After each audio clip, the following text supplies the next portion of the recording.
Hello नमस्कार दोस्तों, मेरा नाम है लोकेंद्र सिंह और स्वागत है आपका बेस्ट क्लास में। तो हम कर रहे थे क्लास 11th का अकाउंट्स और अकाउंट्स में हमने चैप्टर 2.6 के कुछ क्वेश्चन कर लिए थे, क्वेश्चन 1 to 10। आज की वीडियो में हम करेंगे क्वेश्चन 11 से क्वेश्चन 12 तक और ये सारे के सारे क्वेश्चन जो है वो शिवलाल बुक से हैं। ठीक है, तो 11th पे आपका आता है ट्रिपल कॉलम कैश बुक में, और इससे पहले डबल कॉलम और सिंगल कॉलम कैश बुक कर चुके हैं जिनके सिंपल क्वेश्चन थे। वीडियो बनाने में थोड़ा टाइम लग रहा है पर जल्दी जल्दी कवर करवा दूंगा, है ना, टेंशन नहीं। चलिए 11th क्वेश्चन देखते हैं। Enter the following transaction in triple column cash book. तो अब 3 कॉलम कैश बुक में सिंपल सा कुछ फंडा चेंज ये हुआ कि जहां पे आप अमाउंट का कॉलम लिखते थे वहां पे 3 कॉलम हो जाएंगे, एक बनेगा कैश का, एक बनेगा बैंक का और एक बनेगा डिस्काउंट का। तो डिस्काउंट साथ में लिखा जाता है। आज के टाइम पे वैसे प्रैक्टिकली इसको बहुत ही रेयर केस में कहीं पे यूज करते हैं, जनरली इसका ज्यादा यूज होता नहीं है। नॉर्मल बैंक कॉलम और कैश बुक के साथ में ही सारी कैश बुक का आपको जनरली देखने को मिलेंगी, प्रैक्टिकल लाइफ में कर रहा हूँ डेली, है ना। चलिए क्वेश्चन करते हैं। पहला लिखा है cash balance 15,000 and bank balance 5,000। तो ये आपका कहलाता है बैलेंस बीडी। तो कैश बुक में होता है था कि पैसा जितना आया है, फिर से बताता हूँ, जो लोग पहली बार देख रहे हैं उनको भी समझ में जाएगा। जितना पैसा आया वो साइड डेबिट साइड, ये वाला डेबिट साइड है, इस तरफ लिखा जाता है। और दूसरा सेम टू सेम बनाया जाता है क्रेडिट साइड। तो क्रेडिट साइड में आपका सारा पैसा जितना गया वो लिखना होता है। ओके, इतनी चीजें आपको ध्यान रखना है बस, और कोई फंडा इसका याद रखने की जरूरत नहीं है। तो आपको ट्रांजेक्शन पढ़ के समझना है अब कि पैसा आ रहा है या जा रहा है। ठीक है,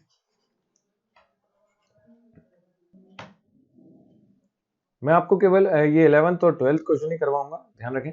और इसके अलावा आपको सारे क्वेश्चंस के इसके बाद सॉल्यूशन रहेंगे ना। तो ये सॉल्यूशन जैसे मैंने आपको पहले ही प्रोवाइड कर रखे हैं, तो सबके सॉल्यूशन 5-5 सेकंड या 10-10 सेकंड के गैप से रहेंगे। आप उनको केवल पॉज करके रिकॉर्ड लिखना चाहे तो लिख लें, या फिर सॉल्व करके देखें खुद से पहले, उसके बाद आंसर चेक कर सकते हैं मैच करने के लिए। तो ये 11 से 22 तक पूरे क्वेश्चन आपके सॉल्व हो जाएंगे कुछ ही टाइम में। ओके, तो मैं अपने आप को अब हाइड कर रहा हूँ क्योंकि हमें यहाँ लिखना होता है, तो वो लिखने टाइम पे आपको दिखाई नहीं देगा कि मैंने कहाँ पे कौन सी एंट्री करी है। चलिए, तो सबसे पहले जनवरी 1, तो तारीख लिख लें हमेशा 2015 जनवरी 1। और हमारे पास बैलेंस है तो उसको लिखते हैं हम बैलेंस बीडी के नाम से। तो टू बैलेंस बीडी, जो पहले से बैलेंस है उसको बैलेंस बीडी के नाम से लिखा जाए, to balance BD. Cash account में लिखेंगे आप कैश का जितना अमाउंट था, जैसे कि 15,000। और बैंक में कितना है वो देख लेते हैं, बैंक में 5,000, तो बैंक कॉलम में 5,000, बस इतना है। तो जैसा पैसा जिधर आएगा वो बैंक कॉलम में, जैसे कि जनरली चेक वाले पेमेंट लिखे जाते हैं, या बैंक का अलग से लिख के दिया तो बैंक में, कैश का दिया तो कैश में, और डिस्काउंट साथ में लिखा तो डिस्काउंट के कॉलम में लिखना है। बस ये है, और कुछ बात नहीं है। तो जनवरी 5 देखते हैं। जनवरी 5 में क्या लिखा है, गुड्स परचेज। देखो परचेज करा तो पैसा गया है ना। और फ्रॉम किससे करा है, प्रदीप से। और बाय चेक, तो बाय चेक मतलब ये पेमेंट कहां से करा होगा, बैंक के through. Worth 3,000 and 5% cash discount allow. तो 5% कैश डिस्काउंट अलाउ करा गया, तो 5% निकालते हैं जरा। तो 3,000 का दो तरीके निकालने के, डायरेक्ट या तो आप 5% से कैलकुलेट करके देख लो, या 10% निकाल के उसका आधा कर दीजिए। तो सिंपल सा ये हो गया 3,515, मतलब 150 रुपए कम कर दिए गए। तो 150 मतलब कितना कम होता है, देखिए 3,000 का चेक पेमेंट गुड्स खरीदा, 5% डिस्काउंट मतलब 150 रुपए कम हुए, और कुछ नहीं। तो कम हुआ तो माइनस कर दिया जाएगा। 10 में से 5 गया तो 5, 9 में से 1 गया तो 8, और इधर बचता है 2। तो 2850 का पेमेंट करा गया। अब पैसा गया है तो आपको क्रेडिट साइड लिखना है, और कुछ नहीं है। तारीख लिख देंगे 2015 जनवरी 5 by purchase account, by purchase account. तो डिस्काउंट जो दिया, कितने का डिस्काउंट दिया, 150 का। बैंक कॉलम में 2850, तो डिस्काउंट वाला डिस्काउंट कॉलम में, बैंक कॉलम में पेमेंट जो करा गया वो, बस इतनी एंट्री करनी थी और कुछ नहीं। चलिए थर्ड के बाद देखते हैं। फोर्थ आपकी थर्ड एंट्री दी है जनवरी 10 की। जनवरी 10 लिखा कैश डिपॉजिट इनटू बैंक। अब ये डबल एंट्री है, डिपॉजिट करने गए तो मतलब अपने पास से कैश गया, किधर गया, बैंक कॉलम में। अब दोनों चीज हो रही है भाई, पैसा जा भी रहा है और पैसा आ भी रहा है ना। तो दोनों चीज हो रही, तो पहले देखें जा क्या रहा है, जा रहा है मेरे पास से कैश। तो हम लिख रहे हैं जा रहा है पैसा कैश, कितना, 2,000। इतनी बात समझ गए। तो कैश जा रहा है तो बैंक कॉलम में नहीं लिखना है, गलत लिख दिया मैंने। कहाँ लिखना है, कैश जा रहा है ना। तो कैश जा रहा है तो हमने कैश कॉलम में लिखना है 2,000। पैसा आ कहाँ रहा है भैया, बैंक अकाउंट में। तो बैंक अकाउंट में पैसा आ रहा है तो आपको जिस साइड आता है, मतलब डेबिट साइड लिखना है 2,000 बैंक कॉलम में। ओके, अब ये बैंक कॉलम में, अब आज सिर्फ ध्यान के रखना कि कैश कॉलम में पैसा गया तो आप नाम लिखेंगे by bank account, by bank account. ठीक है, और पैसा आ रहा है बैंक में तो कहां से आ रहा है वो, to cash account, cash account से आ रहा है। तो इसको मैं समझा देता हूं क्या करा गया। देखिए कैश जा रहा है, कैश जा रहा है, कहां जा रहा है भाई, बैंक खाते में। पैसा आ रहा है बैंक खाते में, आ रहा है किस फॉर्म में आ रहा है, कैश फॉर्म में। तो इसलिए लिखाते हैं कितनी तारीख है इसकी, जनवरी 10। तो ये होगी आपकी कॉन्ट्रा एंट्री, इसलिए इसको सी से शो करा जाता है कि जब भी कोई एंट्री दो साइड डबल इफेक्ट डालती है तो उसको कॉन्ट्रा एंट्री अपन बोलते हैं, और लीजर फोलियो में सी से डिनोट करा जाता है। ठीक है, तो याद रखने का तरीका, कैश जा रहा है तो कैश कॉलम में लिखेंगे नाम कैश के जस्ट अपोजिट वाला मतलब बैंक, और पैसा आ रहा है बैंक अकाउंट में तो बैंक कॉलम में लिख दिया 2000, और आ कहां से रहा है, कैश अकाउंट से। फिर आखिरी 25 जनवरी सैलरी पेड, तो ये तो सीधा सा है, सैलरी पेड करा गया तो जनवरी 25 को पेमेंट कर दिया बाय सैलरी अकाउंट। अमाउंट है 500 रुपए, मात्र 500 रुपए। ठीक है, चलो और कुछ इसके अलावा दिया नहीं है तो सिर्फ टोटल करना है और कुछ नहीं करना, जिस साइड पैसा बचा उधर लिख देंगे। टोटल करा तो ये आता है आपका 15,000, बैंक कॉलम में आया 7,000, 5,000 और 2,000 7,000, डिस्काउंट का कुछ भी नहीं। फिर आखिरी में इधर देखेंगे तो कैश कॉलम में होता है केवल 2,500 हो रहा है। अब 2,500 तो कम है, तो बैलेंस बचता कितना है, तो 12,500 बच रहा है, मतलब 15,000 होना था टोटल, लेकिन कितना कम है, 12,500। तो इसी को बोलते हैं by balance CD, balance CD. या फिर आप ऐसे समझ सकते हैं कि इतना पैसा आया मेरे पास 15,000, जेब से गया मेरा केवल 2,500, जेब में बचा मेरा 12,500, मतलब 12,500 जेब में रहा। ठीक है, फिर दूसरा देखते हैं तो बैंक के अकाउंट में मेरे है 7,000 आया है, 2,000 या 2,850 रुपीज या 2,850 जो भी कहें, 2,850 कहें, तो ये आपके पास से गया। तो अगर इतना गया है तो आप माइनस करके देखो आपकी जेब में कितना बचा, तो वो हो जाएगा जनवरी 31 के टाइम पे कितना अकाउंट में बैलेंस रहता है, तो बैंक अकाउंट में बचेगा 7,000 में से माइनस कर दो इसे 2,850 को, तो हो जाएगा 4,150, है ना। माइनस करके देखते हैं, मैं दिखा देता हूँ, देखो इधर करके 7,000 2,850 0, 10 में से 5 गया तो 5, 9 में से 8 गया तो 1 बचता है, और इधर बचा आपका कितना 6 में से 2 गया तो 4 बचता है, तो 4,150। तो माइनस करना है और कुछ नहीं, टोटल में से इन सबको टोटल करके माइनस कर देते हैं तो बैलेंस सीडी आ जाता है। और इसका डिस्काउंट का बैलेंस सीडी कभी नहीं निकालते, तो इसको डैश करके खाली छोड़ दो, या फिर 150 लिखना चाहे तो 150 लिख दो, दोनों ही तरीके सही है। टोटल में लिख देंगे कि फिर जब टोटल करा कॉलम का तो ये कितना हो जाएगा वापस से 7,000, बस इतना सा था, क्वेश्चन पूरा हो गया, है ना। चलिए अगले एक क्वेश्चन और करके देखते हैं, अगर क्लियर नहीं हुआ तो एक और करके देखो। इसमें लिखा है enter the following transaction in 3 column cash book. 3 column cash book में वही 3 कॉलम बनाना है। पहला 1 जनवरी को क्या है, कैश बैलेंस, 2 जनवरी को क्या है, बैंक बैलेंस। तो अब बैलेंस बीडी आपको 2 बार लिखना होगा, ठीक है। तो लिखते हैं 2015 जनवरी 1, फिर 1 जनवरी 2, ठीक है, 2 बैलेंस सीडी और 2 बैलेंस सीडी।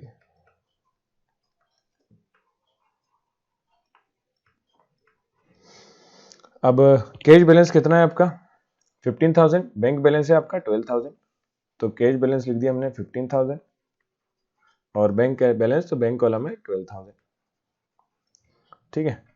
फिर लिखा 7 जनवरी में डिपॉजिट इनटू बैंक, फिर वही चीज, बैंक में पैसा जमा करने गए, तो बैंक में जब पैसा जमा करने गए तो आपके पास से कैश तो गया और बैंक में पैसा आया, कितना आया भैया 1,000, तो बैंक में पैसा आया 1,000, कैश गया मेरे पास से 1,000, और उस तारीख थी जनवरी 7, 2015 जनवरी 7।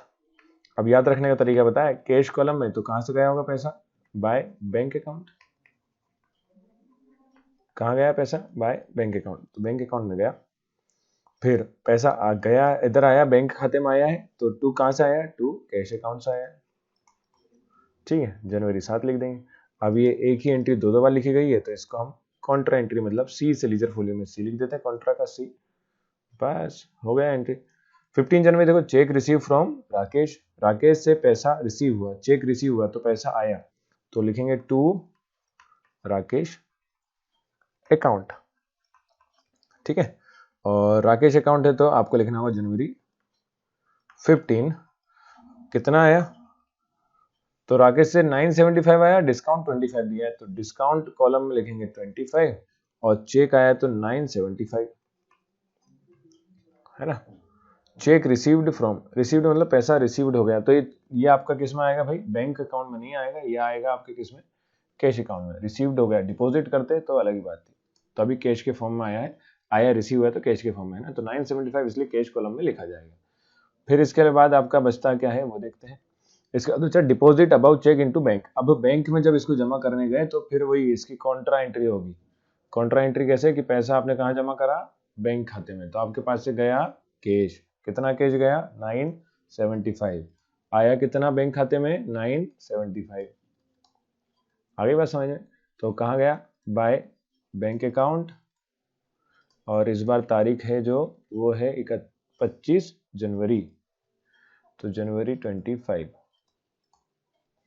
और यहाँ लिखेंगे टू कैश अकाउंट। बैंक खाते में पैसा आया कहाँ से, to cash account, cash account से। तो ये एंट्री थोड़ा ध्यान से करना भाई, और कुछ नहीं। तो जनवरी 25, ठीक है, ऐसे करना होती है भाई सारी एंट्रीज में, और कुछ मैटर नहीं है, सिर्फ ध्यान रखेंगे कुछ चीजों का। तो इन सबको टोटल करते हैं तो फिर 15,975। लाइट गिर गई जरा, उसकी आवाज आपको सुनाई तो दी होगी वैसे। और दूसरी 13,975 ठीक है, और ये हो गया आपका डिस्काउंट का 25। फिर बात करते हैं तो ये आ गई 15,975 टोटल आना चाहिए, लेकिन आप देख सकते हैं कि यहाँ पे कुछ भी अमाउंट नहीं है, केवल कितना बैलेंस है आपका, मतलब कि पैसा आया मेरे पास 15,975, 15,975 गया है जो, वो गया केवल 1975। तो 1975 माइनस कर देंगे तो जो जिम में बचा होगा वही आपका बैलेंस सीडी होता है, बैलेंस सीडी। तो जाता जनवरी 31, माइनस करके देखते हैं 15,975 माइनस 1,975, 0,0,0,0,1,440, कितना बच रहा है बैलेंस सीडी, 14,000 बच रहा है। और इस तरफ तो देख सकते हैं यहाँ कुछ बचे ही, बैलेंस है ही नहीं, तो जो पूरा पैसा आया था वही आपके पास सारा बैंक खाते में बच रहा है, तो बैंक खाते में 13,975 ही बचा, तो ये रिमेनिंग पैसा रहता है ना, कितना जेब में बचा पैसा, डिस्काउंट का तो कोई बात ही नहीं है भाई। तो ये सारी एंट्रीज हो गई, इस तरह से करना था। ये आंसर देख सकते हो, cash balance 14,500, bank balance 13,975, discount जो है डेबिट में कितना है 25। तो इस तरह से करना है। अब आगे क्वेश्चन आप करना, तो मैं आपको आंसर बता रहा हूँ। क्वेश्चन नंबर 13 देख लीजिए, वीडियो पॉज करो, आराम से इसको पहले खुद सॉल्व करो, उसके बाद लिख लो। ओके, तो एक एक एंट्री अपन करेंगे तो बहुत लेंथी वीडियो हो जाएगा, इसलिए मैं आपको शॉर्ट में आंसर सारे तुरंत यहाँ स्क्रीन पे दिखा रहा हूँ। कि आपको क्या याद रखना है, पैसा आया तो डेबिट साइड, गया तो क्रेडिट साइड। केवल कॉन्ट्रा एंट्रीज पे ध्यान रखेंगे कि डिपॉजिट करने वाली एंट्रीज कैसे करते हैं, ठीक। हाँ, वीडियो पॉज करके लिख लिया, तो नेक्स्ट करें।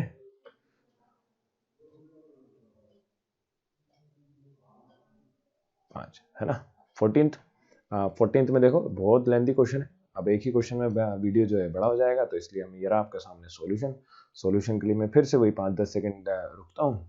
आप लोग वीडियो पॉज करो, आराम से लिखो, कोई डाउट हो तो कमेंट करो, और मैं पीडीएफ को हो सका तो टेलीग्राम चैनल पे शेयर कर दूंगा, आप वहां से ज्वाइन कर लीजिए, है ना। लिख लिया भाई, वही वीडियो पॉज करो, आराम से लिखो इसे, और लिखने से पहले खुद एक बार चेक करो, कहीं पे आपको ऐसा लगता है कुछ गड़बड़ है तो नीचे टाइम के साथ में कमेंट जरूर कर देना, तो कई बार नंबर गड़बड़ हो जाते हैं, है ना। सॉल्व करें मैंने, और कोई बात नहीं है। 15th देखो, 15th में ये आपका छोटा सा क्वेश्चन है।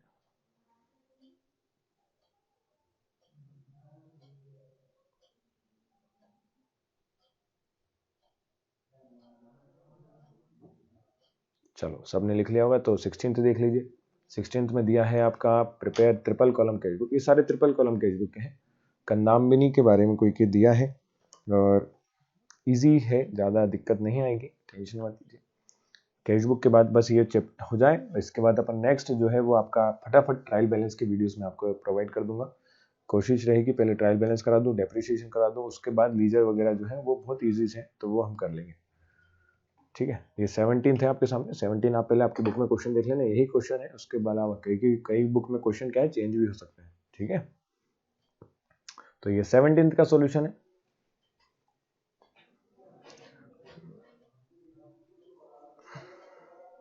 सेवनटीन्थ के बाद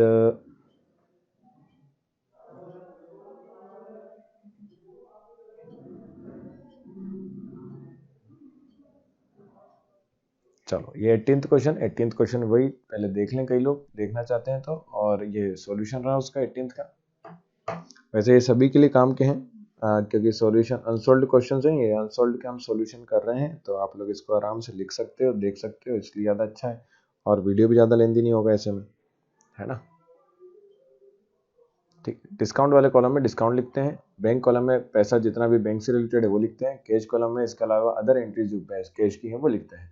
क्रेडिट एंट्रीज हम लिखते नहीं है। तो ये रहा आपके सामने क्वेश्चन नंबर 19 और उसका सॉल्यूशन।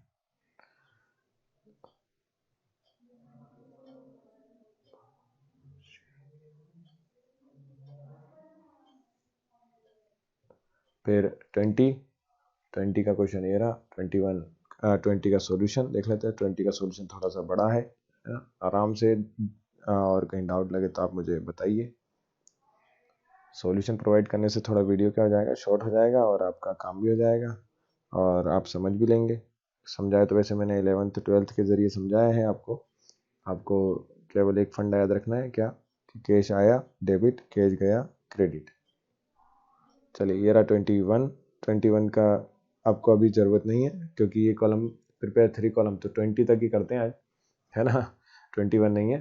ओके, तो 21 के बाद आपके 3 या 4 क्वेश्चन बचेंगे पीटी कैश बुक का, बस इतना ही करते हैं अभी। और कुछ डाउट लगे तो आप मुझे कमेंट करके बताइए ज़रूर, है ना। मिलते हैं नेक्स्ट वीडियो में, देखने के लिए शुक्रिया और कंटिन्यूटी रहेगी। Take care.